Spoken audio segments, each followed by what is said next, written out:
When your daughter was bullied, what were the effects that it was giving her? It completely shot down her confidence, kind of self-confidence, confidence in her interactions with other people, confidence academically, just all across the board. Her confidence was completely deflated. It also increased anxiety levels. There was this bullying went on for several months, and so there was a very strong association of pain and of not feeling good when you go to school, and fear, a fear that was ingrained in her body at that point of what's that person going to do to me today, what other thing could happen today. And we were starting to see, when things really peaked, we were starting to see the first signs of withdrawal. And that was like a huge flag to me, because this is someone who's normally, all these months this was going on, we were talking about it, we were working through it, and here all of a sudden she was starting to withdraw for the first time. And when we started doing the exercises, when she would have these kind of explosions that she would tell me, Mom, it feels out of control, like I can't control this. I would sometimes just invite her to just lay down in her bed, and while she was laying there without saying anything, I would just start doing the exercises on her. And I noticed within 5 to 7 minutes, it was the same effect that was on me, but it was even more stark on a child. Her whole nervous system just gradually started to settle and ground.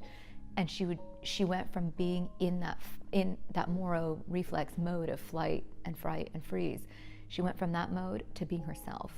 As parents, your first instinct is to change the world for your kid. This bullying is happening to my kid, so I really need to focus on getting rid of the bully. And they kept telling us, if it's not this, it's going to be the next thing and the next thing and the next thing. What this interaction and her response is telling us is that there is an inner weakness in her system. There's a crack somewhere where something is not held together in the way it needs to be in order for her to thrive and in order for her to embrace these things that get thrown at her as she grows. So we spent this whole year doing, things to really focus on making her stronger from the inside and really ensuring that her whole system, her nervous system, her stress management system, all the different things that were interacting and causing her to feel this way, just really working on strengthening all of those things. I've seen that most holistic practices are exactly that. They're holistic. They take the whole person into account, and Linda's approach does the same.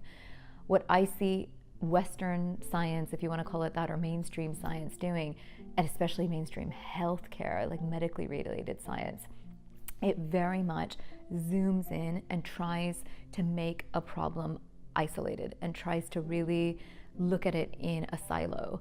And the human body is not a silo. Like, every part of the human body is so interconnected to the next part.